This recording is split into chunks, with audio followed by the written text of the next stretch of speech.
A'udzubillahi minasyaitonirrajim. Bismillahirrahmanirrahim. Assalamualaikum warahmatullahi wabarakatuh. Alhamdulillahirabbil alamin wassalatu wassalamu ala asyrafil anbiya'i wal mursalin wa ala alihi wa sahbihi ajma'in. Al-mahmud Allahu jalla jalaluhu wa musalla alaihi Muhammad wa aluhu wal mad'u lahu al-bilad wa rijaluhu. Bismillahi abtadi wa bi kitabillahi ahtadi wa bi sunnati nabiyhi Muhammad sallallahu alaihi wasallam aqtadi. Bismillahi tawakkalna 'ala Allah, la haula wala quwwata illa billah. Asyhadu an la ilaha illallah wa asyhadu anna Muhammadar Rasulullah. Innallaha yuhibbul ladzina yuqatiluna fi sabilihi saffan ka'annahum bunyanun marsus. Shadaqallahul azim. Alhamdulillah, bersyukur kepada Allah Subhanahu wa taala kerana pada pagi ini dapat lagi kita kembali bertemu dan kita bersambung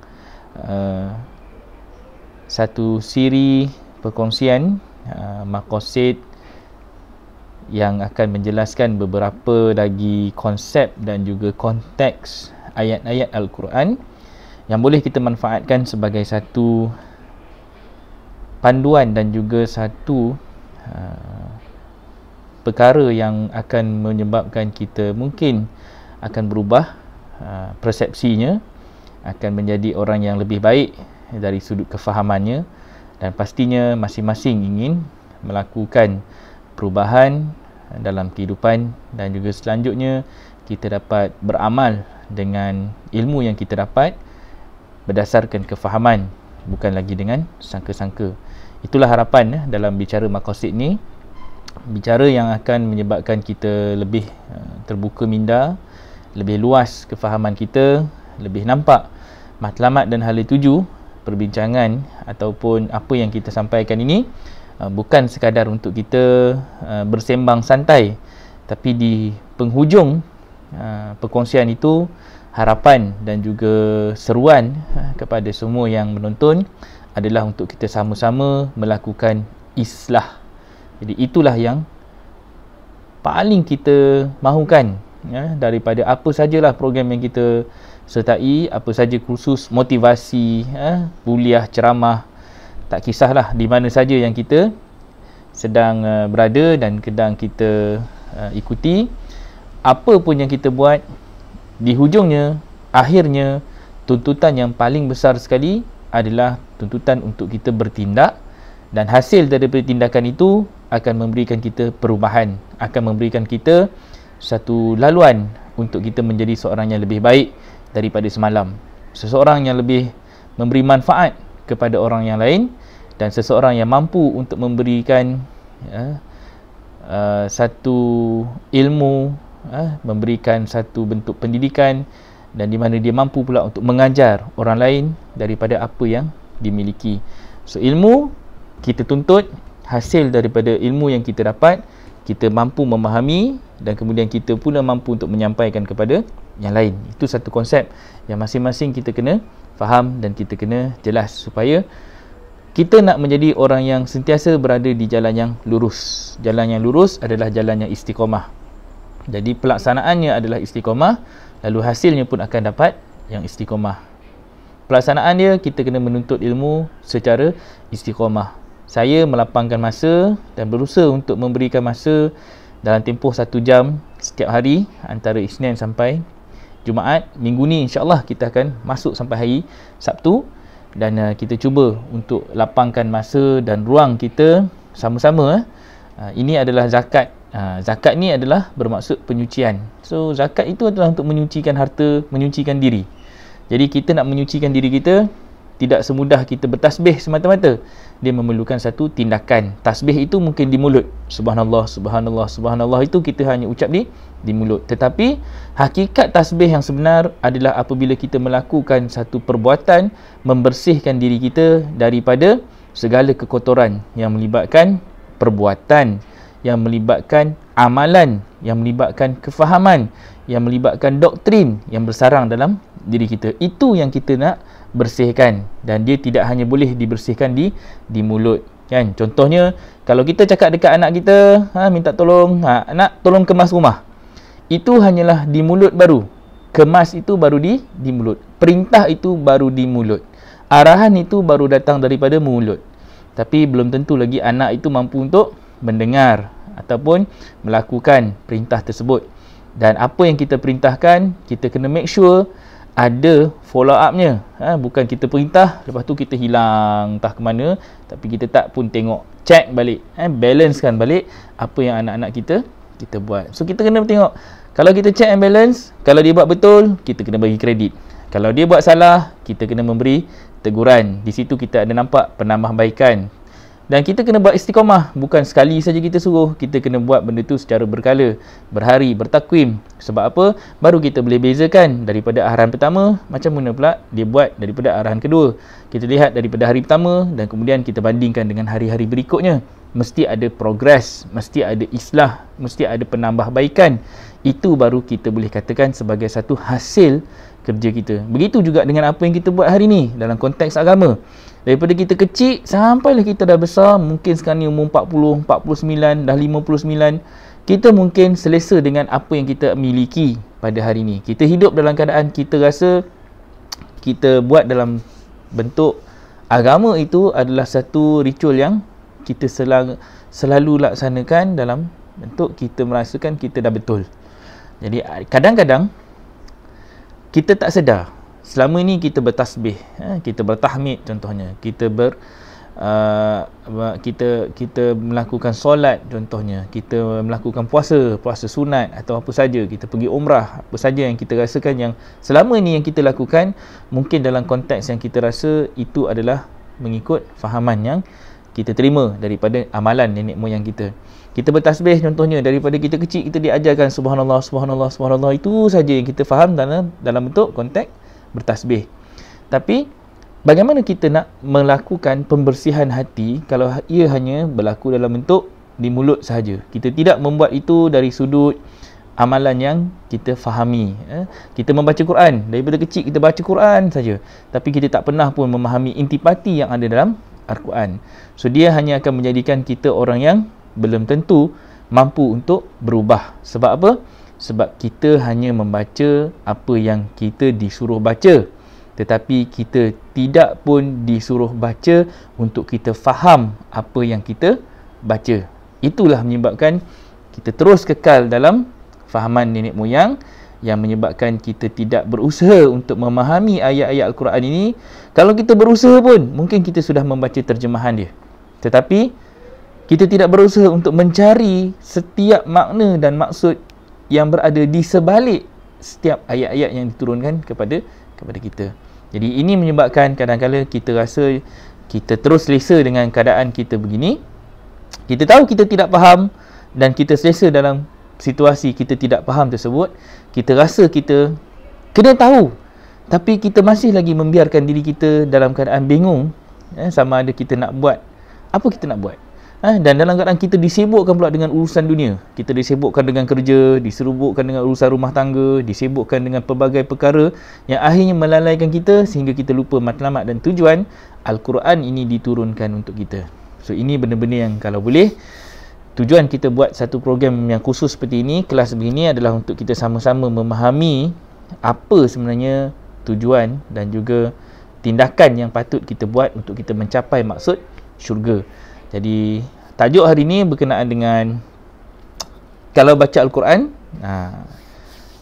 tapi tak nak islah, baik jangan baca, baik tak payah baca. Sebab tuntutan membaca Quran itu adalah satu tuntutan dengan tujuan untuk kita mengubah diri kita, mengubah kiblat kita, berubah arah daripada yang buruk kepada yang baik, daripada bodoh kepada pandai, daripada jahil kepada berilmu, daripada kita kegelapan, daripada kita gelap kepada cahaya, kepada sesuatu yang dapat menerangi jalan hidup kita. Daripada kita seorang yang selama ni orang yang jahat, kita mampu untuk jadi orang yang baik. Daripada kita ini adalah seorang yang ingkar, yang kafir, kepada seseorang yang beriman. Beriman ni pula kerana kita yakin. Kenapa kita yakin? Kerana kita meyakini dengan ilmu, bukan kita meyakini dengan nafsu. Kalau meyakini dengan nafsu, kita buat berdasarkan sangka-sangka. Kita rasa betul, kita rasa ini yang benar, kita rasa ini yang hak.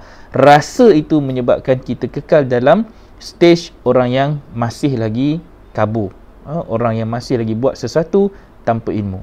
Tapi orang yang buat dengan ilmu, dia tak banyak bercakap tetapi dia banyak berbuat. Kadang-kadang dia nampak orang yang bertengkar, berdebat, dia tidak rasa dia mahu bersama-sama dalam perdebatan tersebut. Kenapa? Macam mana Imam Syafi'i cakap, dia boleh berdebat, dia boleh berbicara, dia boleh berhujah dengan orang yang bijak pandai, tetapi dia akan kalah apabila dia berjumpa dengan orang yang jahil. So dengan orang bijak pandai, kadang-kadang kita berhujah. Sebab apa? Sebab di sebalik hujah itu penuh hikmah. Hikmah itu akan menyebabkan kita bercambah ilmu. Disiplin ilmu itu dia akan berkembang. Sebab apa? Sebab setiap lontaran, setiap hujah itu didasari dengan nas, didasari dengan penuh pelajaran dan juga pengajaran untuk kita tambah baik. Tapi kalau kita bergaduh dengan orang jahil, dia kadang-kala hanyalah jadi satu bentuk perbincangan yang kosong.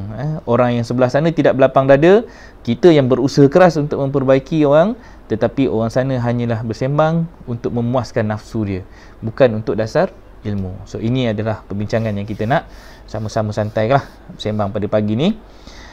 Dan terima kasih kepada yang online.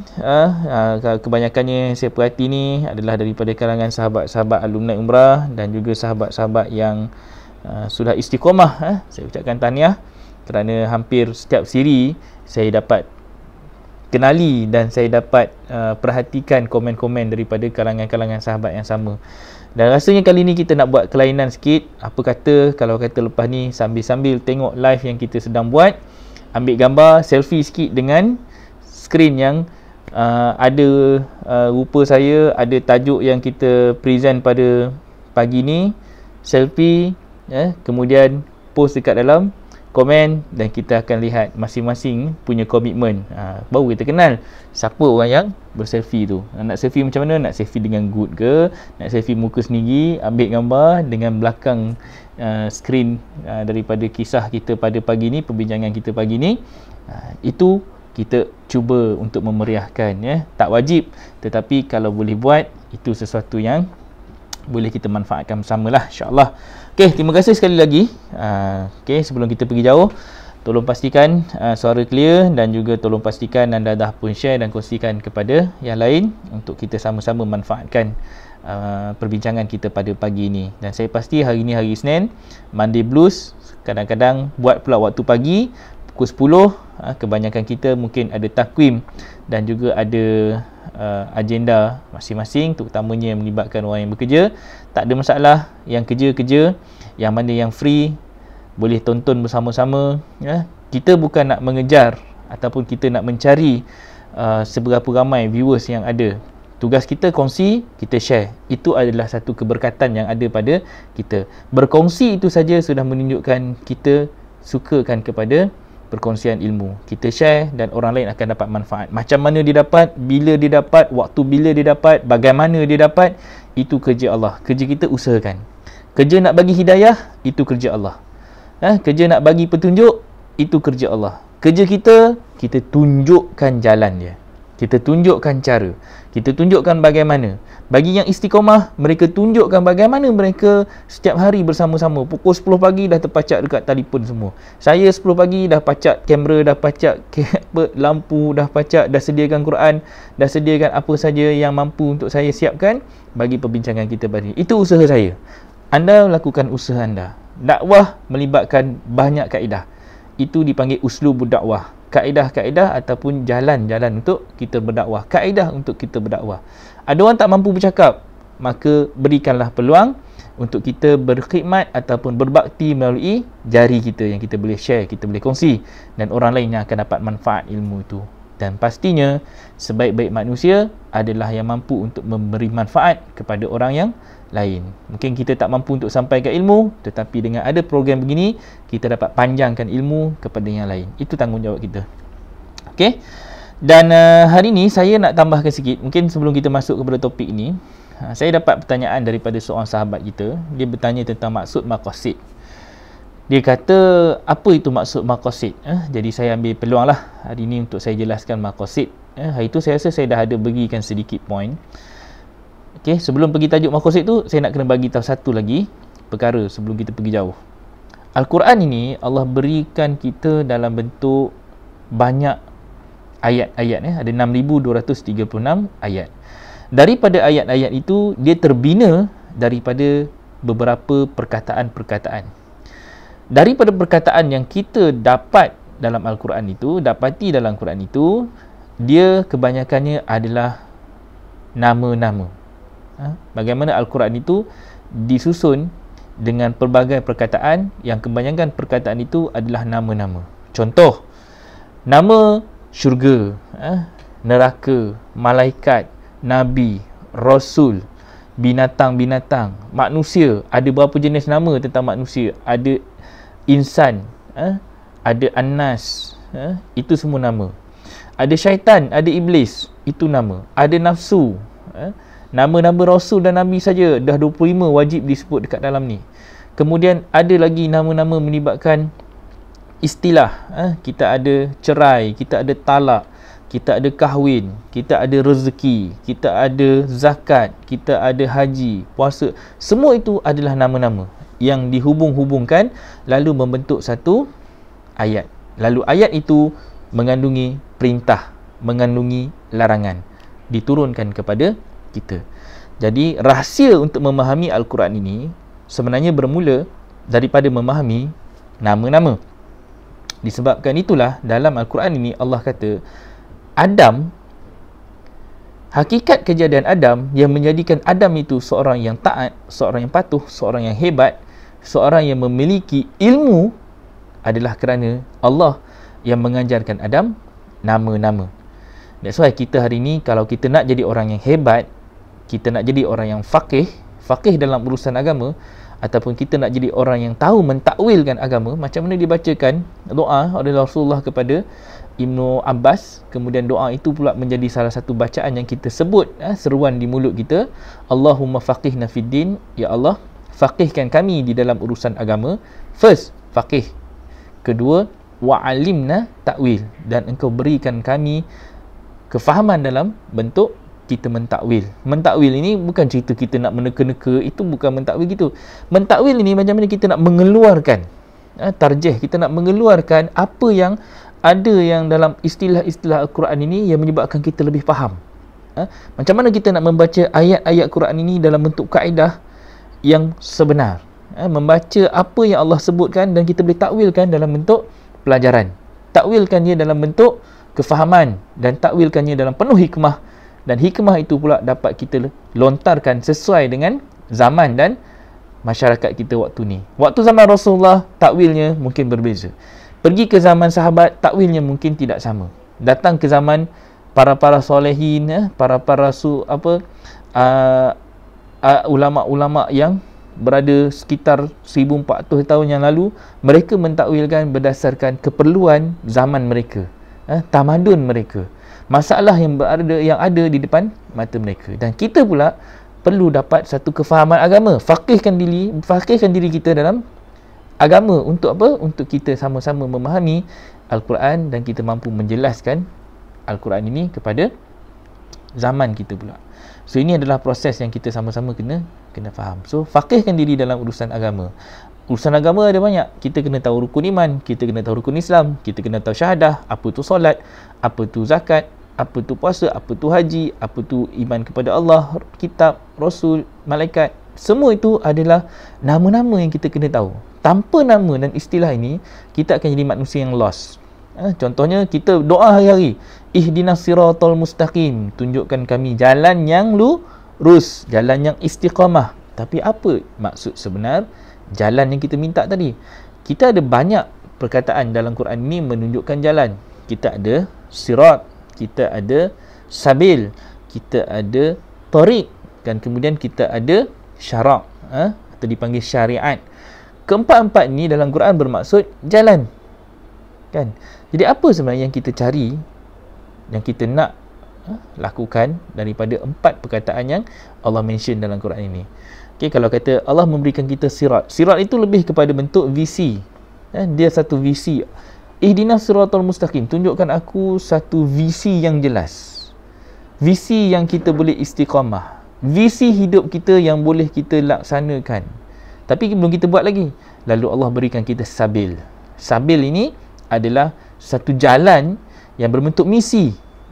Sebab itu Allah kata, contohnya, tunjukkan aku jalan yang lurus. Engkau nak dapat jalan yang lurus ni, Allah kata, alladzina amanu wa hajaru wa jahadu fi sabilillah. Iaitu siapa?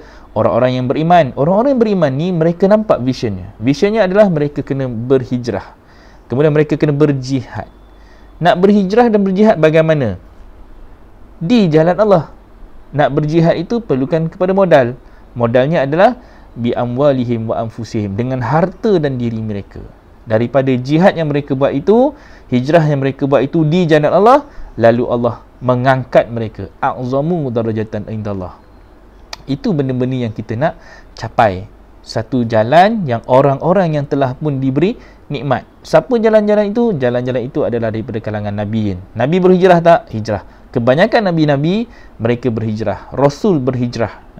Kebanyakan Nabi-Nabi kena keluar kampung. Mereka kena bunuh diri mereka daripada tempat tinggal mereka untuk mereka mencapai maksud dan tujuan hidup beragama. Terpaksa sebab tempat yang mereka duduk itu penuh dengan keadaan yang serba jahiliah. Tempat yang menyebabkan mereka tak boleh mengembangkan agama ini dalam skop yang Allah perintahkan. So tak boleh, kena keluar daripada kampung ini, kena berpindah daripada tempat ini. Untuk apa? Untuk mereka establish satu sunnah yang mereka boleh bina di tempat yang lebih baik. Sebab tu Nabi keluar daripada Mekah, Nabi bina di Madinah. Nabi Syuaib keluar daripada Madian, Nabi pergi ke tempat yang lebih baik, Aikah contohnya. Jadi itu semua adalah tempat-tempat yang kita kena faham. Bagaimana kita nak buat sesuatu itu, kita kena tahu kepada makna. So sirat, sabil dan tariq. Tariq ni cerita adalah orang-orang yang nak mengabdi, yang nak buat, yang nak melakukan apa saja perintah daripada visi dan misi ini melalui apa saja tarikat, apa saja jalan, apa saja ruang. Ada orang boleh jadi businessman, ada orang boleh jadi cikgu, ada orang boleh jadi ustazah, ada orang boleh jadi engineer, ada orang boleh jadi doktor, ada orang yang boleh menjadi seorang yang sukarelawan. Dia boleh mewakafkan harta dan diri dia pula. Daripada semua kerja-kerja buat itu, dia mampu untuk memberikan harta yang banyak untuk membangunkan agama daripada apa yang dia mampu lakukan. So ini semua adalah tarik, jalan-jalan yang kita boleh buat berdasarkan pengabdian kita kepada Allah. Itu semua adalah satu kaedah bagaimana kita nak membaca Quran dengan lebih tepat dan lebih faham. Okey, itu satu. So soalan dia, apa tu maqasid? Jadi pertanyaan itu nak kita jawab. Bertanya, inilah yang kita maksudkan dengan maqasid. Maqasid berbentuk fundamental. Dia adalah matlamat, tujuan, dan dia adalah satu bentuk mission yang kita nak kena capai. Okey, itulah maqasid. Daripada perkataan qasad, apa yang kita dah qasad, kita tetapkan di hati kita, kita bulatkan, kita nekatkan, kita nak capai benda itu, mencapai tujuan tersebut. Jadi untuk mencapai tujuan agama, itu dipanggil maqasid syariat contohnya. Itu kita mencapai tujuan hidup beragama, tujuan syariat tersebut, itu dipanggil maqasid. Tujuan kenapa kita buat umrah, tujuan kenapa kita melakukan haji, tujuan kenapa kita berpuasa, tujuan kita solat, tujuan kita bayar zakat, itu dah maksud maqasid. Maksud itu sendiri pun adalah kembangan daripada perkataan maqasid. So maksud dia lebih bermaksud tujuan. Maksud saya, contohnya, maksudnya, maknanya, apakah di sebalik perbuatan itu yang mempunyai maqasid. Itu dipanggil juga the underlying message ataupun the underlying factor ataupun the underlying meanings. Itu dipanggil yang tersurat dan juga tersirat. So ada orang dia bercakap sarkastik, tapi dia punya maksud dia dalam bentuk teguran. Allah banyak bagi ayat-ayat macam tu. Allah banyak bergurau dalam bentuk kata-kata yang keras, tapi gurauan Allah tu kasar. Sebab apa? Allah nak cakap dalam bahasa yang paling lembut tetapi maknanya sangat keras. Kadang-kadang Allah kata apa? Pergilah kamu kepada kematian. Kita baca macam tu kan, kita baca terjemahannya dan kita baca pula Arabnya dengan lagunya lagi semua. Allah kata pergilah kamu kepada kematian. Tapi kalau kita baca dalam bahasa yang lebih Jelas tujuan Allah cakap begitu, maksud Allah di situ adalah pergi mampus. Aku dah bagi petunjuk, aku dah bagi agama, aku dah hantar seorang rasul, aku dah bagi engkau nyawa, aku dah bagi engkau rezeki, tapi engkau tak nak juga beriman dengan apa yang aku berikan, sampaikan, turunkan, kitab yang aku dah berikan, maka pergilah mampus. Bahasa mudah Allah begitu. Sebab Allah dah sediakan neraka. Kalau Allah dah sediakan neraka, pasti Allah dah bersedia untuk menyumbat semua umat-umatnya yang ingkar ke dalam neraka tersebut. Kan?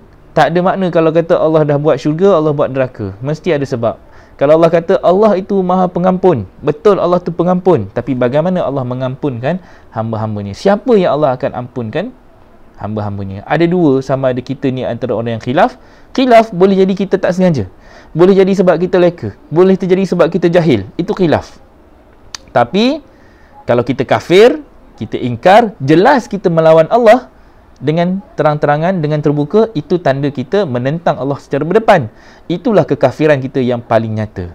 Kita munafik, kita jadi fasik, kita jadi orang yang melawan Allah dalam keadaan kita tahu itu betul dan kita tahu kita salah, tapi kita tetap redah, kita tetap juga buat. Itu tanda kekafiran yang pastinya Allah pun tak akan ampunkan kita, sebab terlalu jelas kekafiran kita itu, lalu Allah tempatkan kita ke dalam neraka. Itu konsep yang kita nak kena faham.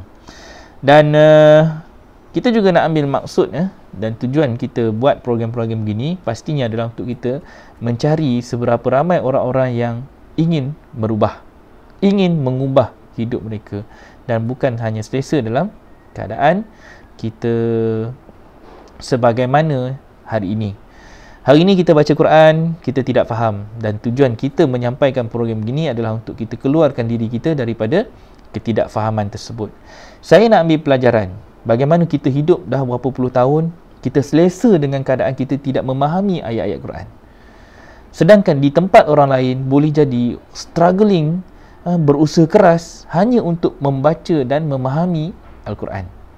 Kita pula duduk di Malaysia, kita dididik, kita diajar, kita diasuh baca Quran kan. Awal-awal umur 7-8 tahun kita dah diajar muqaddam, kemudian kita berlumba-lumba untuk khatam Quran, berlumba-lumba untuk memenuhi nafsu kita untuk menghabiskan Al-Quran, hanya untuk kita declare kita sudah khatam Al-Quran. Yang lebih rajin, mereka baca berulang-ulang. Masuk Ramadan, sebulan usaha mereka khatam Al-Quran. Yang pergi haji, yang pergi umrah, berusaha untuk khatam Al-Quran di Mekah, khatam Al-Quran di tanah suci Mekah, di tanah suci Madinah. Berusaha untuk menghabiskan bacaan Al-Quran ini, tapi dalam keadaan kita tidak memahami isi kandungan dia. Di situ kita sudah jadi orang yang rugi. Allah bukan nak suruh kita jadi orang yang rugi. Wal asri innal insana lafi khusr. Demi masa, sesungguhnya manusia itu dalam kerugian. Kenapa dia rugi? Kerana kita banyak buang masa kita dalam keadaan bersangka-sangka, dalam keadaan kita rasa kita buat sesuatu yang betul, tapi Allah memandang yang kita buat itu kebanyakannya hanyalah tindakan dan juga perbuatan yang tidak didasari dengan basmalah, tidak didasari dengan kefahaman, tidak didasari dengan ilmu. Sebab tu Allah sebut dalam surah 17 ayat 36, wala taqfu ma laysa laka bihi ilmun, dan janganlah engkau mengikuti sesuatu tanpa ilmu. Inna sam'a wal basara wal fuada kullu ulaika kana anhu mas'ula. Sesungguhnya pendengaran, penglihatan dan hati, kesemuanya itu akan dipertanggungjawabkan. Kena tanggungjawab. Sebab apa? Tanggungjawab ini cerita tentang akan dipersoalkan. Mas'ula itu cerita tentang orang yang akan dipersoalkan. Mas'ul daripada perkataan soal. Soal tambah huruf mim dinampakkan tentang pelaku. Orang yang nak dipertanggungjawabkan, orang yang nak dipersoalkan. Jadi kita ni semua akan dipersoalkan. Kalau kita tanya soalan tentang Quran, kita suruh anak kita baca Quran, anak kita tanya, kenapa nak baca Quran? Baca pun bukan faham. Macam mana mak nak cakap? Macam mana mak nak menjawab pertanyaan daripada seorang anak? Mak pun masalah yang sama juga. Mak pun baca tak faham. Kenapa kita kena baca Quran? Pening sekejap, bengong sekejap, fikir apa nak jawab dekat anak ni. Kita tak faham, tanya bapak dia pun tak faham juga Al-Quran. Sudah 2 kali tak faham, campur anak 3 kali bodohnya. Semua pakat tak faham Al-Quran. Tapi kita kena baca Quran. Sebab ini perintah Allah. Kalau perintah Allah, Allah dah cakap tadi, jangan kamu buat sesuatu tanpa ilmu. Tak, sebab kita kena baca Quran. Kita pun duduk diam lagi sekali. Termenung tak? Nak jawab? Macam mana nak jawab? Sebab nenek moyang kita sudah ajar kita dalam keadaan begitu daripada kecil. Kadang-kadang kita dikatakan, tak apa, tak faham pun tak apa. Yang penting baca. Allah maha memahami. Allah maha mengetahui. Betul, Allah memang tahu. Allah memang bahasa Quran, bahasa Arab, bahasa dia. Dan sebenarnya Allah turunkan Al-Quran ini dalam bahasa Arab pun sebenarnya ada tujuan dia. Kerana kayanya bahasa Arab ni dari sudut mesej, dari segi kayanya dalam sudut bahasa. Satu perkataan boleh membahaskan banyak makna. Itu Quran dalam bahasa Arab. Jadi kita hari ini diberikan satu peluang untuk menjadi manusia yang mendapat nikmat agama Islam yang dalamnya sudah ada kitab. Tapi adakah kita nak sia-siakan kitab ini dengan hanya kita membacanya tanpa faham, tanpa ilmu, tanpa memahami apa tujuan Al-Quran ini diturunkan kepada kita? So kita tak nak jadi orang yang rugi. Wal as innal insana lafi khusr illa alladhina amanu wa amilus solihat. Kecuali orang-orang yang melakukan amal soleh. Pertama sekali Allah cakap illa, kecuali. Kita kena tahu ni siapa golongan kecuali ni. Kecuali yang akan jadi orang-orang yang betul-betul untung. Sebelum kita pergi jauh, Allah kata wal asri, demi waktu. Asar ini adalah cerita tentang masa. Dan spesifik masa asar ini adalah di waktu petang. Antara pukul 4 lebih sehinggalah pukul 7 malam. Itu antara asar ke maghrib. Maghrib sudah masuk waktu terbenam. Sudah masuk waktu matahari itu sudah tenggelam. So kita cakap selalunya kita akan cakap waktu senja ni waktu orang yang dah tua-tua. Betul? Senja akan dekat dengan maksud orang yang dah tua, usia-usia dah senja macam ni, maksudnya dah mula dah berusia, dah nak dekat warga emas. Asar ini waktu dah lewat. Petang ni waktunya matahari dah tinggi, dia dah mula turun dan dia dah mula mendekati malam. Itu asar. Jadi waktu yang paling beruntung, ni waktu beruntung. Orang yang beruntung adalah orang yang bangun malam. Allah dah suruh bangun malam lagi dah. Qumil laila illa qalila. Bangunlah di waktu malam ini untuk apa? Untuk engkau membaca Al-Quran. Itu surah berapa? Surah 73 ayat 1, 2, 3 hingga 4. Allah perintahkan kita, Allah suruh kita bangun malam untuk baca Quran. Carilah dalam terjemahan ada tak makna Quran dalam Quran kita yang menunjukkan supaya kita solat tahajud. Cuba tengok. Saya rasa macam saya nak tunjuk dekat kita yang semua ada Quran kan. Okay, kalau ada Quran, cuba lihat. Cuba tengok ayat yang mana kita tengok. Kali ni saya buat lain sikit supaya kita dapat baca Quran bukan sekadar saya tunjuk dekat skrin saja, tapi untuk kita lihat ayat ni secara harfiah. Kalau tengok surah Muzammil, dikatakan di situ, wahai orang-orang yang berselimut, ada kurungan Muhammad. Okey, sekarang ni saya nak tunjukkan teknik untuk kita baca Quran, terjemahannya, dan kita akan refer kepada harfiah dia supaya kita tidak salah lagi dalam bacaan. Okey. Okey, di sini Allah kata, tengok ayat. Dulu kalau kecil-kecil baca Quran, marah ustazah kita, tok guru tunjuk dengan jari. Kenapa salah tu? Sama-sama kita fikirkan. Okey, wahai orang-orang yang berselimut, dalam kurungan ni ada Muhammad. Okey, so sebenarnya kita nak kena tahu sebenarnya kita ni pun adalah orang-orang yang sedang berselimut. Waktu ini ayat ini diturunkan kepada Nabi Muhammad. So Nabi Muhammad waktu itu dikatakan dia turun daripada Gua Hira dan dia duduk dalam keadaan berselimut. So katalah, wahai orang yang berselimut. Sekarang ni Nabi Muhammad dah tak ada, so buanglah kurungan tersebut. Sebab di sini ceritanya tentang bukan orang lain, ceritanya tentang kita sendiri. Siapa kita tu? Kita itu adalah orang-orang yang berselimut. Diselimut yang bagaimana? Kita diselimuti dengan gejala-gejala penyakit-penyakit akhir zaman, diselimuti dengan pelbagai doktrin, kefahaman, kita membawa fahaman-fahaman nenek moyang. Kita adalah orang-orang yang begitu. Bangunlah pada malam hari kecuali sebahagian kecil. So Allah kata bangunlah. So di sini kita jumpa satu problem. Dikatakan solat. Untuk solat, so kita kena faham ni, betulkah bangun malam ni untuk solat? So kita cek balik yang ni. Separuhnya atau kurang sedikit dari itu, atau lebih dari itu. Dan Allah kata kat pula sini, Allah kata bacalah Al-Quran dengan perlahan-lahan. Sesungguhnya kami akan menurunkan perkataan yang berat kepadamu. So wahyu pertama yang turun 1 hingga 5. Itu wahyu yang ketiga turun kepada Rasulullah. So sekarang ni kita nak tengok harfiah dia. Harfiah dia pula lain. Okay, so kita tengok satu-satu harfiah. Okay, siapa yang ada Quran ni, Quran Perkata, boleh buka sini Quran Perkata ni dan kita akan cek Quran Perkata. Kali ni saya lain sikit lah, saya cuba buat interaktif sikit sebab kita boleh tengok Quran dan kita boleh cek Perkata tu sendiri. Pertama, ya ayyuhal mudammil. Okey, dalam ini disebut qumil laila illa qalila. Bangunlah. Tengok di sinilah letaknya perkataan solat. Qum itu dikatakan solat. Tapi sebenarnya kalau kita ambil ayat ini, kata demi kata dan perintah demi perintah yang diturunkan untuk kita, dengan kita buang dulu konteks itu, pertama sekali Allah suruh kita bangkit waktu malam. Kerana manusia ini sebenarnya dalam kegelapan. Mereka perlukan cahaya.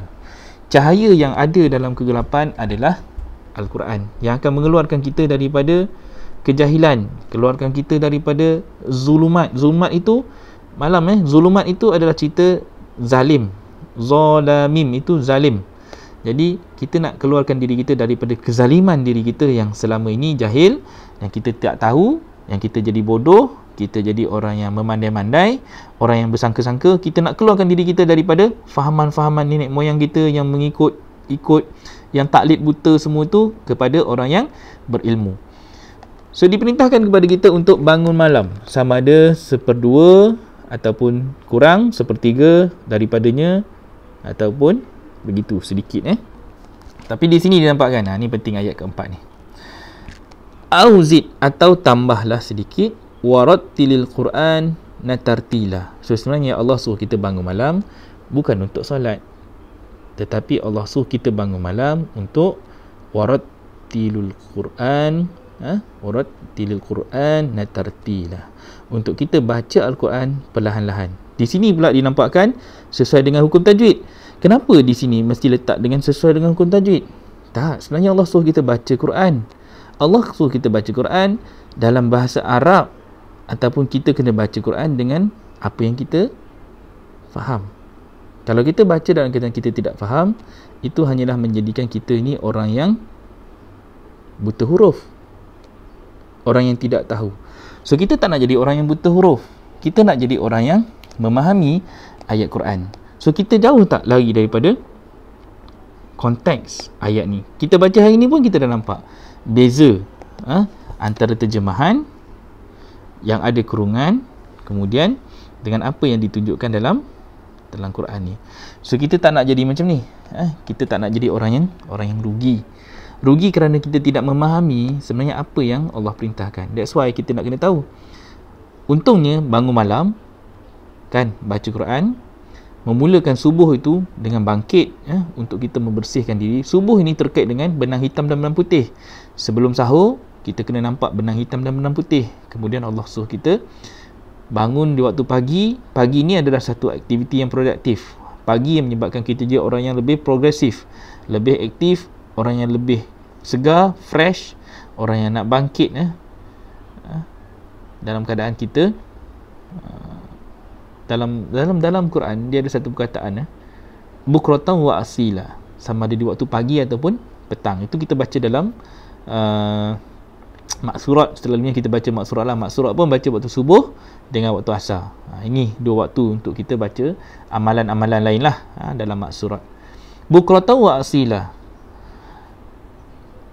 Ada dalam satu ayat surah ke-56, surah Waqiah, dinampakkan uruban atraba. Dikatakan kita ini semua adalah sebaya. Sebelum nak cerita tentang sebaya, ini cerita tentang syurga. Dinampakkan kita ini adalah orang abkara. Mereka ini kebanyakannya adalah orang-orang yang dalam itu dikatakan tentang bidadari yang perawan. Tapi sebenarnya bukan nak maksudkan ayat itu tentang bidadari. Abkara di situ bermaksud mereka yang segar, tetapi diterjemahkan orang Melayu perawan. Abkara ni waktu cerita pagi, bakra, cerita bukratan wa asila, bakar. Jadi ceritanya adalah orang yang segar. Bangun pagi kita sentiasa segar, kita fresh, kita bekerja untuk kita buat ni. Mai waktu Zuhur kita dah mula lepas makan tengah hari, dah kenyang, dah mata pun kuyu apa semua, dah mula mengantuk. Asal tu tiba-tiba je, hari ni aku buat apa ni? Sedar-sedar dah nak kat pukul 5 dah.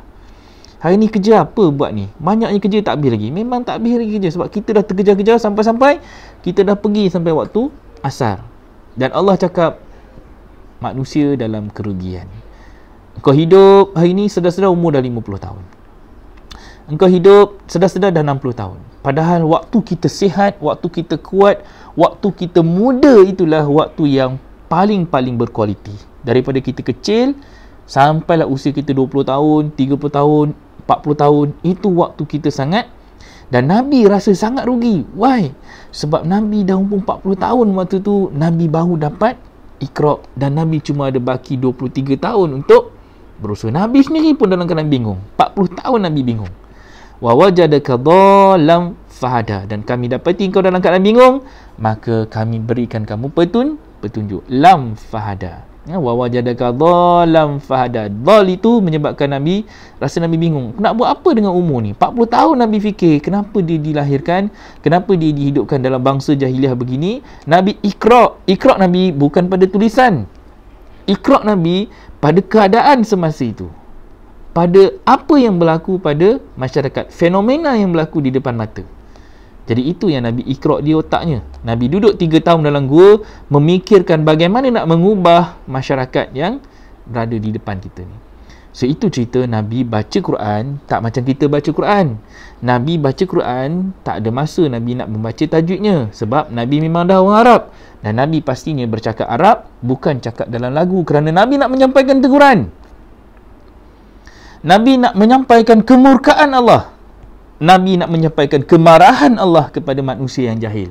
Takkan Nabi nak baca dalam keadaan berlagu?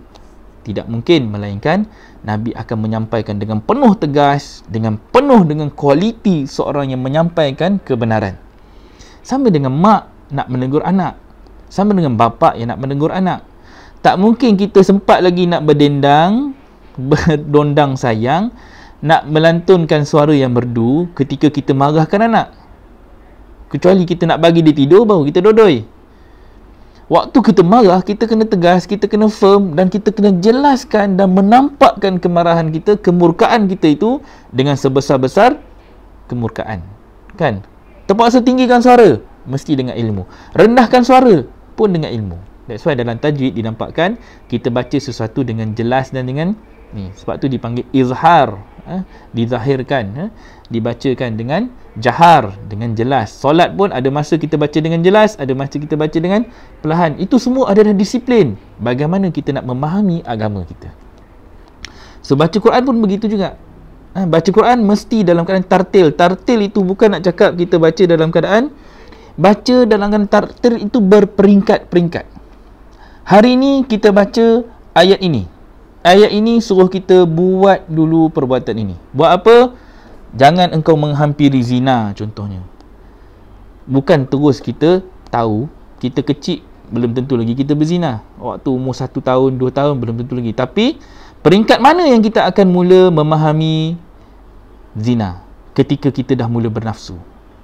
Hari ni nafsu anak umur 7 tahun dah mula bernafsu dah. 7 tahun dah boleh terlibat dengan semua aktiviti-aktiviti pornografi kerana terlalu banyak terdedah dengan dunia yang terbuka. Akses kepada internet, akses kepada YouTube, akses kepada gadget, akses kepada laman-laman lucah, semua itu sudah terbuka untuk anak-anak, dan mereka ini freely boleh buat apa saja perbuatan. Bertiktok, ada TikTok sampai bercumbuan dalam TikTok dah jadi biasa, sampai dia dah boleh expose kepada dunia. Tahu, itulah yang Allah sebut dalam banyak cerita-cerita yang mana satu hari nanti akan diperlihatkan kepada kamu apa yang kamu amalkan. Itu bukan Allah tunjukkan, kita sendiri yang tunjukkan kejahilan dan kebodohan kita kepada manusia yang lain, kan? Ambil gambar, ambil video, kemudian kita tayangkan kepada orang lain dalam keadaan kita tak ada malu, kita tak ada segan. Itu semua boleh berlaku kepada siapa saja. So ini peringkat-peringkat yang kita kena faham. So baca Quran mesti untuk kita faham, dan tuntutan faham akhirnya akan menuntut kita kepada islah, untuk kita jadi lebih baik. Lebih baik dari apa? Daripada semalam, daripada seminggu lepas, sebulan lepas, tahun lepas, puluh-puluh tahun yang lepas. Jadi cukuplah kita selama ini membaca Quran tanpa faham. Kita baca Quran kerana kita nak berubah. Kita baca Quran kerana kita nak islah. Kita baca Quran kerana kita nak jadi soleh. Kita nak jadi anak yang soleh dan solehah. Kita nak jadi isteri yang solehah, suami yang soleh. Itu semua cerita soleh. Apa itu soleh? Soleh itu lebih baik daripada semalam. Islam itu lebih baik daripada semalam. Itulah tanda-tanda orang yang Muslim, orang yang sentiasa mencari jalan macam mana dia nak jadi orang yang memperbaiki dirinya setiap hari, setiap masa. Jadi illal ladzina amanu, kecuali orang-orang yang beriman. Beriman pertama wajib kena ada ilmu. Orang yang beriman adalah orang yang yakin dan percaya. Macam mana kita nak yakin, macam mana kita nak percaya kalau kita tidak ada maklumat, kita tidak ada ilmu yang memberikan kita kefahaman. Jadi nak jadi orang beriman bukan boleh bodoh-bodoh mengaku beriman. Allah kata jangan kamu mengaku beriman sehingga kamu diuji. Sebab itu kita ambil peperiksaan, pergi sekolah, semua orang pergi sekolah. Tapi nak tahu siapa yang committed, siapa yang faham, apabila kita diberi soalan dan kita boleh menjawab soalan. Itu dipanggil soalan peperiksaan. Itulah ujian. Untuk menguji siapakah di kalangan kamu yang kata kamu ini belajar. Oh, kata belajar, tapi bagi ujian rupanya banyak yang tak faham. Maksudnya datang sekolah belum belajar lagi, datang sekolah main-main. Sama juga dengan kita. Duduk dekat dunia ni nak masuk syurga, kan? Lepas tu kita pakat mengaku kita beriman. Macam mana beriman? Oh, kami dah baca Quran.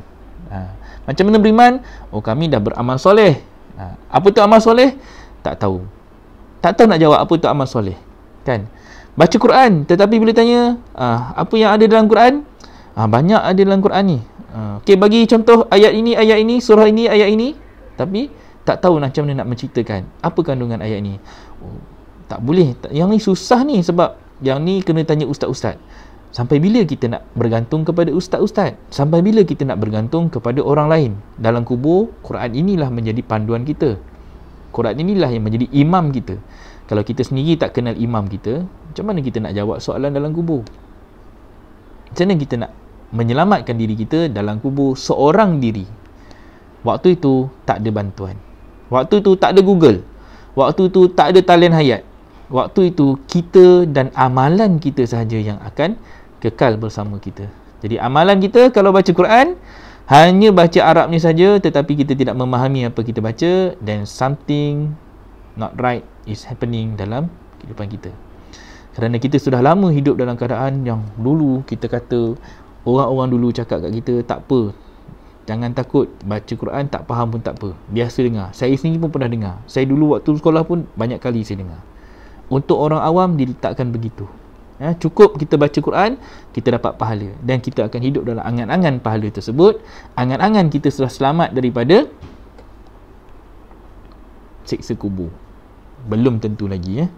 Belum tentu lagi.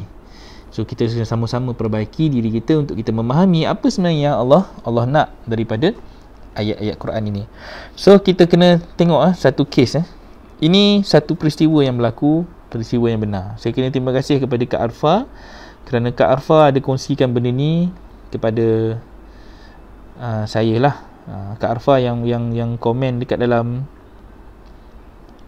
grup ni, kalau tengok tu ada Kak Arfa, kan, antara orang yang rajin berkongsi dengan saya juga. Kadang-kadang habis program diterus WhatsApp saya. Kalau rasa nak WhatsApp saya, nak Telegram saya, boleh tengok itu, ada nombor saya sertakan kat situ supaya kita boleh manfaatkan masa. Okey, cuba baca dekat sini. Apa dia kata? Ini kita benar. Kak Alfa mungkin boleh komen kat situ lah kalau Kak Alfa ada masa nanti. Apa dia cakap? Ini dekat India. India. Daripada Abdullah Khan, dia cakap, unfortunately, in India where I live, vast majority of ulama and religious leaders discourage non-alims, common Muslim to learn Arabic and even reading translation. Ini berlaku kat India tau. Jangan cakap tak berlaku kat Malaysia. Pernah berlaku. Jangan cakap tak pernah berlaku dekat negara kita. Saya sendiri pun pernah kena tegur macam ni. Pernah dididik untuk baca Quran tetapi tak perlu faham. I was in Jama'ah, and while I was talking, I recited Quran and translated it. So dia kata masa dia duduk dalam satu program ni, Jama'ah ni, kemudian dia baca Quran dan dia translate benda tu. 3 mufti came to me. Ada 3 orang mufti datang kat dia and told me, bagi tahu dia, because I'm not an alim. Sebab aku ni bukan alim, bukan ustaz lah senang. Aku ni bukan orang yang layak untuk bercakap. I should not recite Quran in public. Aku tak boleh baca Quran secara terbuka. And should not speak from it. Dan tak boleh pula untuk berkata tentang dia. Tentang apa? Tentang Quran ni. So tak boleh cakap tentang Quran secara terbuka. Although they add, ataupun they added that I didn't make any mistake. Walaupun dia dah akui dah, tak, engkau baca tu dah betul. Dia kata, engkau baca tu dah betul dah. Apa yang kau cakap tu betul. Engkau translate tu pun betul. Dia kata kan, I was in 40 days of Jamaat with them and it was very disheartening. Dinampakkan kat situ 40 hari duduk dengan dia orang tu, memang sakit hati. And discouraging. Dan memang tak balik langsung duduk situ, dia tak bagi semangat kat dia langsung.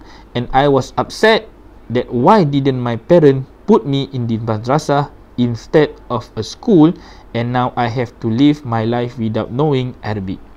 So dia kena memahami hakikat lah. Ni cerita pasal dia lah di sini kan, tak apalah, tak payah. Yang point dia yang kala-kala tu, because of this attitude of religious leadership in India, there is no effort of teaching Arabic to common Muslims.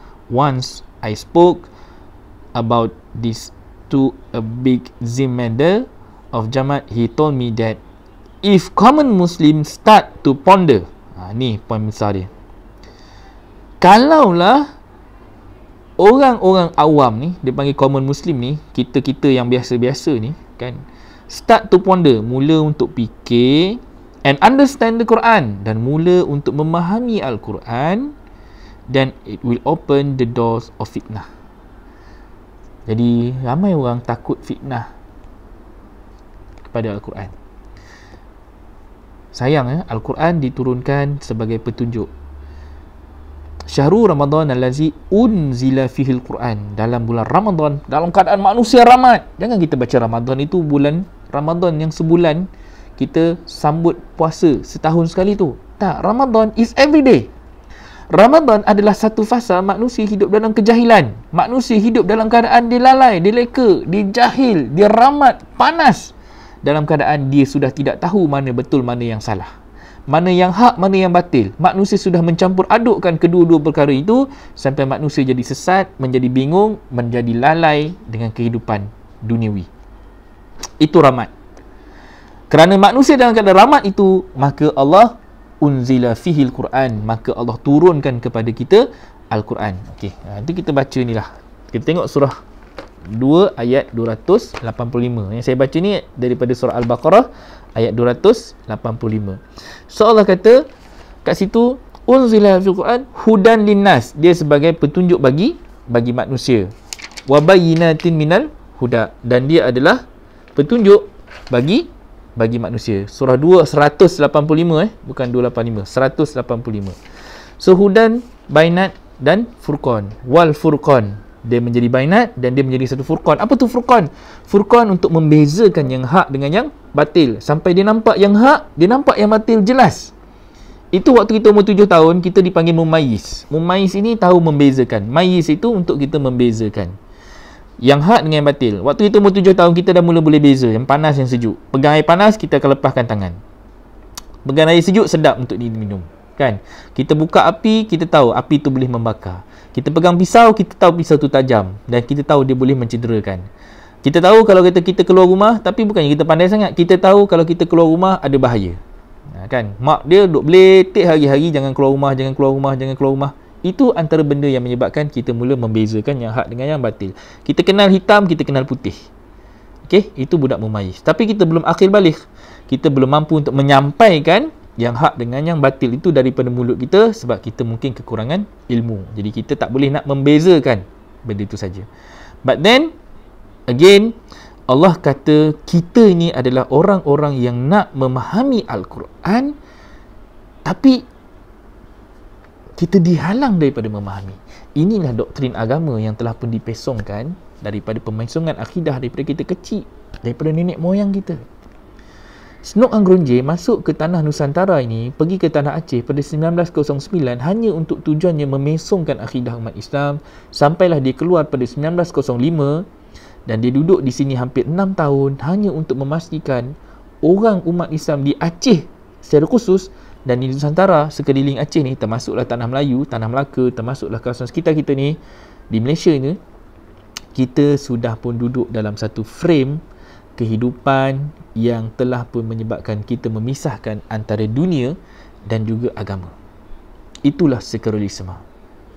Bila mana kita memisahkan sains kehidupan dengan sains Al-Quran. Dua-dua ada sains. Satu applied science, macam mana Al-Quran ini nak di-apply kepada manusia daripada sains yang ada dalam Al-Quran. But then kita tidak dibenarkan untuk memahami Al-Quran. Kita hanya belajar apa yang disukat daripada Quran. Daripada 6,236 ayat, hanya 500 ayat disukat untuk diberikan kepada kita. Hanya kau kena faham ni je. Kau kena faham syahadah, kau kena faham solat, kau kena faham puasa, kau faham zakat dan kau faham haji. Cukup. Itu yang dinampakkan kepada kita. Lalu itulah yang menyebabkan kita kesiankan diri kita. Sayang Allah bagi Quran ini sebagai petunjuk, tetapi kita rugi, kita buang Al-Quran ini. That's why Allah kata illal ladzina amanu wa amilus solihat, dan beramal soleh. Amal soleh itu adalah untuk dia perbaiki balik apa yang sudah pun dirosakkan manusia. Itulah golongan-golongan ghuraba yang kita buat, kita baca pada hari Jumaatnya lepas. Kita nak jadi orang yang asing itu, sebab Allah kata tak ramai Allah akan selamatkan kecuali sedikit. Illa qalila, kecuali sedikit. So kita nak jadi orang yang begitu. Ya Allah selamatkan, ya Allah betulkan. Dan itulah yang dikatakan dalam hadis akhir zaman. Ulama itu adalah fitnah. Nabi cakap daripada mereka datangnya fitnah. Itu satu benda yang kita sama-sama kena faham. Al-Quran ini bukan sekadar untuk kita baca semata-mata. Tengok ayat tu sampai habis.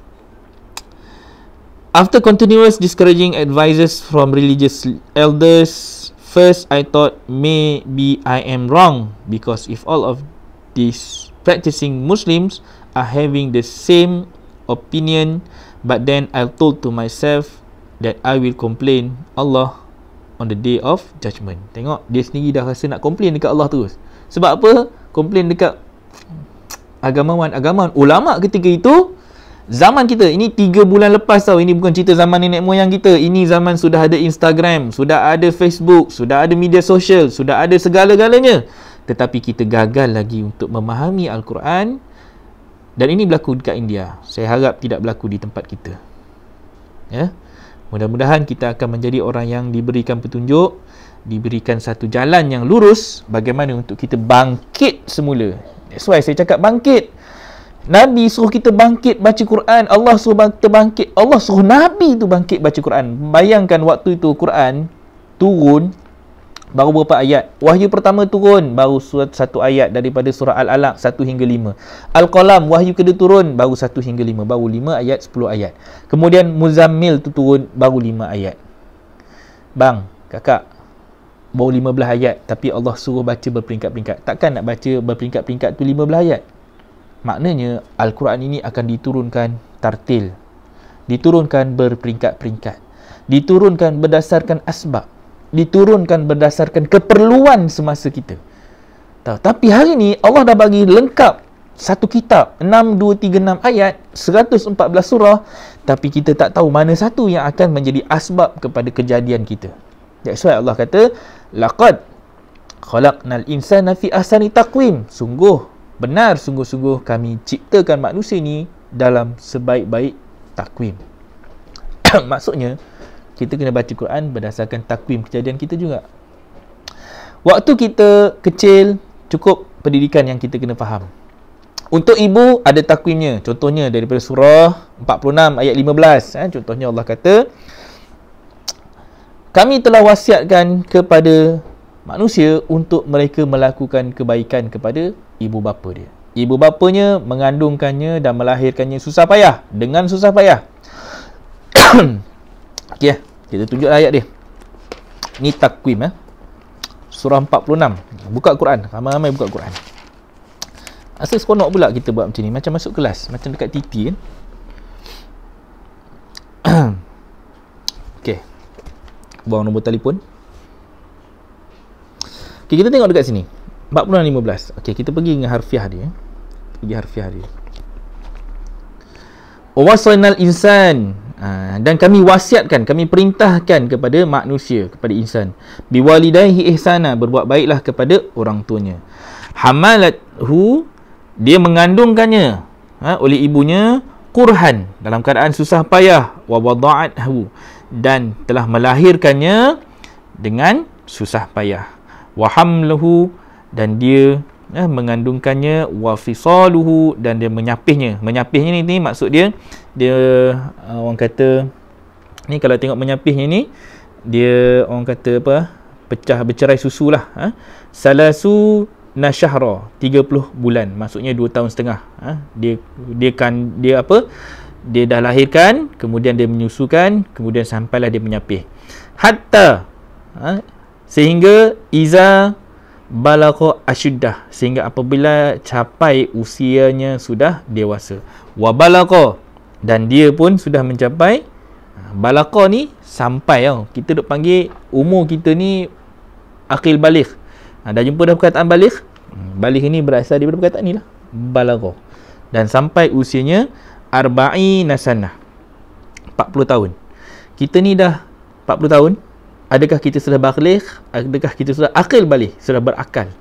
Qala rabbi auzi'ni, berkata Rabbi, berikanlah aku petunjuk, an ashkura, agar aku bersyukur, ni'mataka, atas nikmat engkau, allati an'amta, yang engkau telah anugerahkan, alayya, kepadaku, wa ala walidai, dan kepada kedua orang tuaku, wa an a'mala salihan, dan aku akan berbuat amal soleh. Tengok ini ada perkataan amal soleh.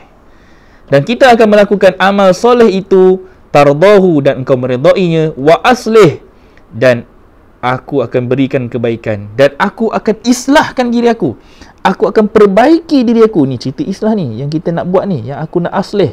Aku nak perbaiki diriku pada zuriat keturunanku. Maksudnya kita nak berubah bukan untuk kita, kita nak berubah untuk anak cucu kita.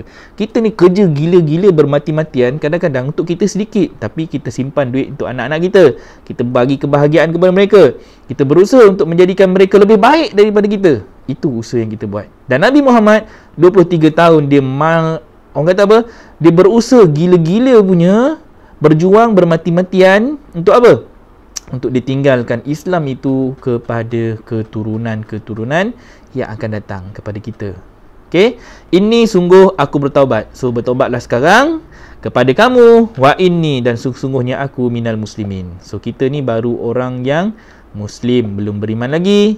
Kalau kata kita tidak menjadi orang-orang yang yakin dengan ilmu, dan kita tidak ada ilmu yang menyebabkan kita jelas dengan apa yang kita ada. Itu benda yang kita kena baca.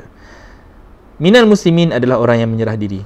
Adakah kita sudah menyerahkan diri kita kepada agama daripada Allah, ataupun kita ini hanyalah menjadi orang-orang yang menyerahkan diri kita kepada dunia tanpa kita memahami hakikat agama? So besar kita membaca Quran untuk kita mengubah hidup kita, mengubah masyarakat kita, mengubah dunia kita.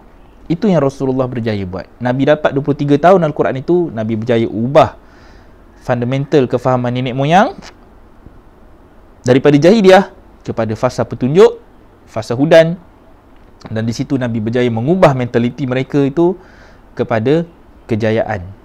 Bagaimana Nabi berjaya membina Madinah, dan kemudian Nabi berjaya membebaskan Mekah.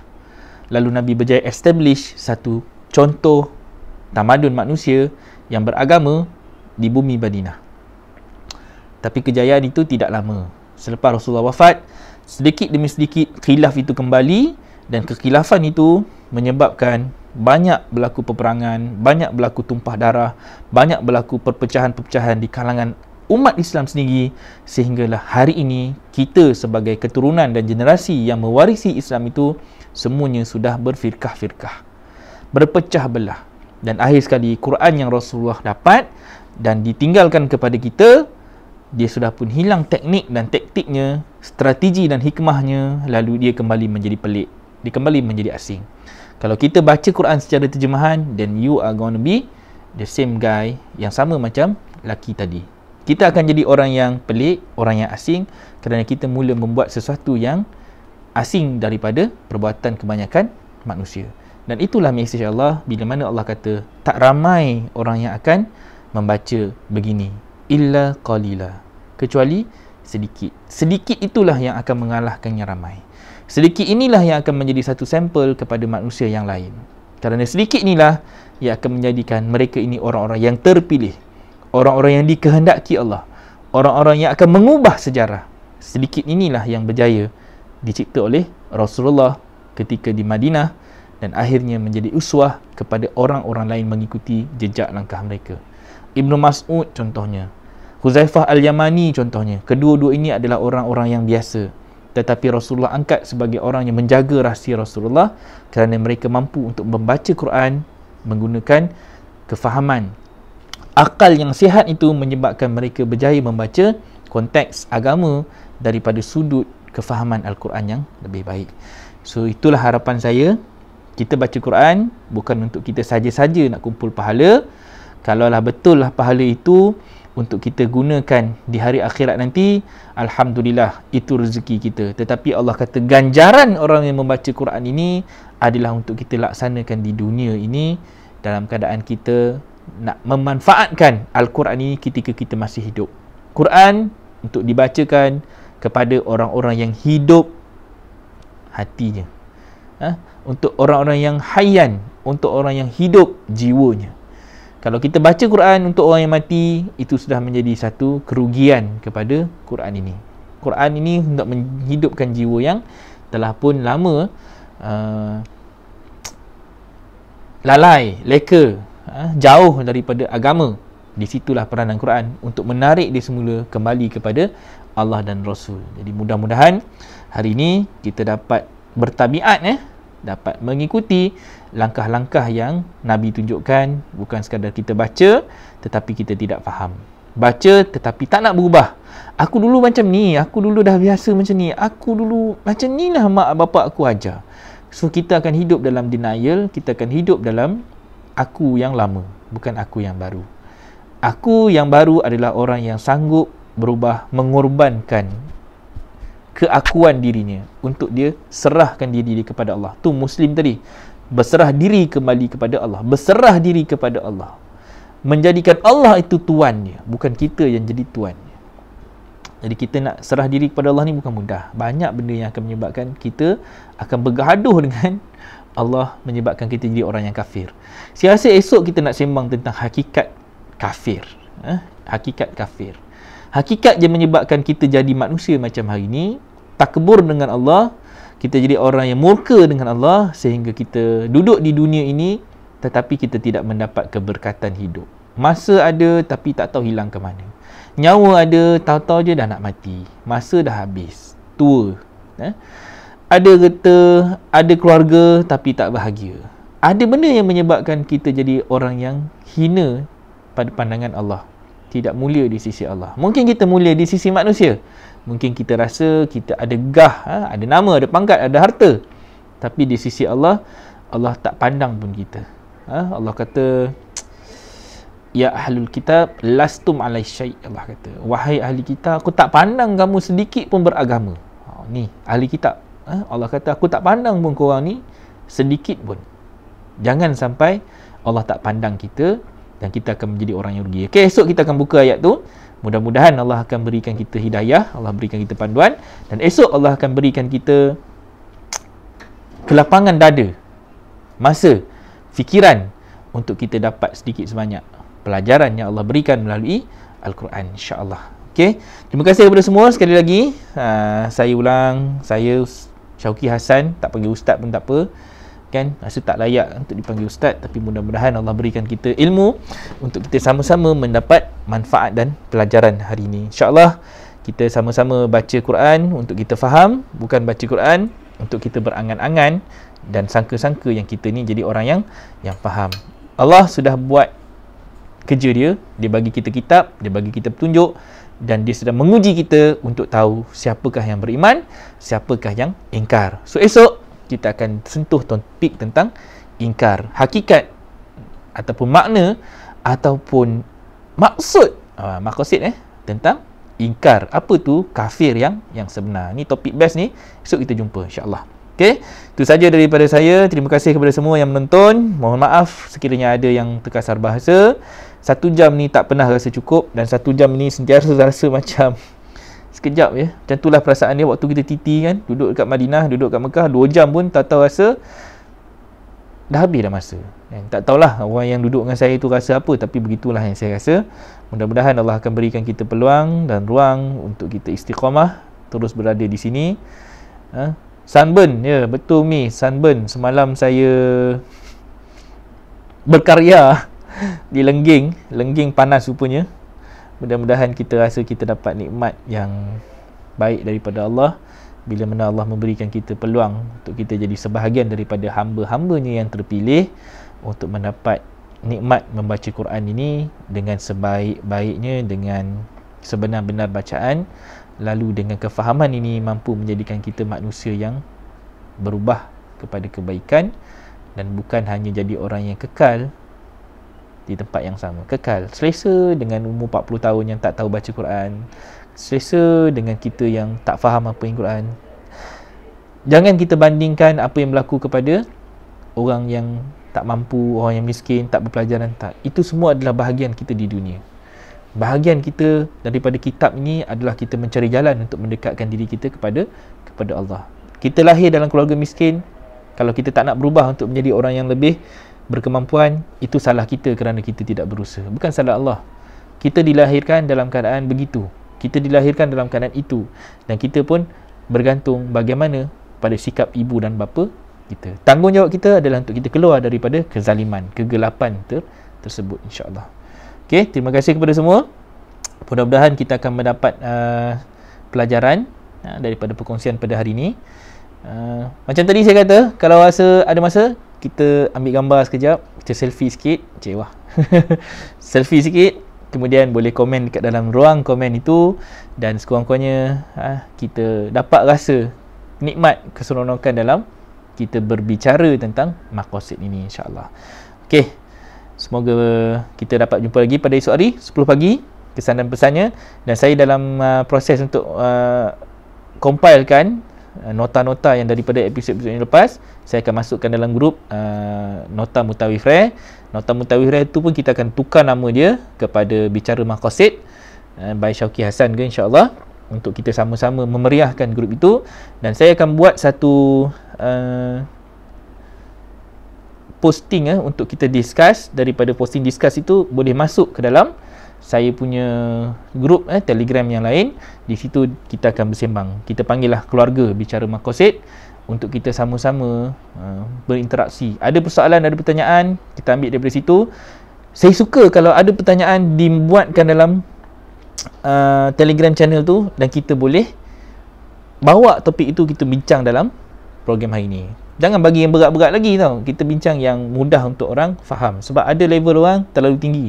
Ada mungkin yang baru nak bertatih, baru lagi nak datang kenal Quran, tahu 40 tahun 50 tahun hidup, hari ni baru Allah bagi hidayah, gerakkan hati nak membaca Quran dengan kefahaman. So kita kena hormati setiap level orang yang ada. Ada orang mampu pergi jauh otaknya, tapi ada orang yang mampu mungkin sedikit berdasarkan kefahaman dia. Masing-masing kita bagi peluang, insya-Allah. Okey, jumpa esok. Terima kasih kepada semua. Pastikan sebelum off apa semua nanti, sebelum tinggalkan Facebook, share dulu konten kita pada hari ini supaya lebih ramai yang mendapat manfaat daripada program Bicara Maqasid pada hari ini. Yang baik itu datang daripada Allah, yang buruk itu datang daripada kelemahan saya sendiri. Hadza wallahu yarana wa yahfazna walhamdulillahirabbil alamin. Assalamualaikum warahmatullahi wabarakatuh.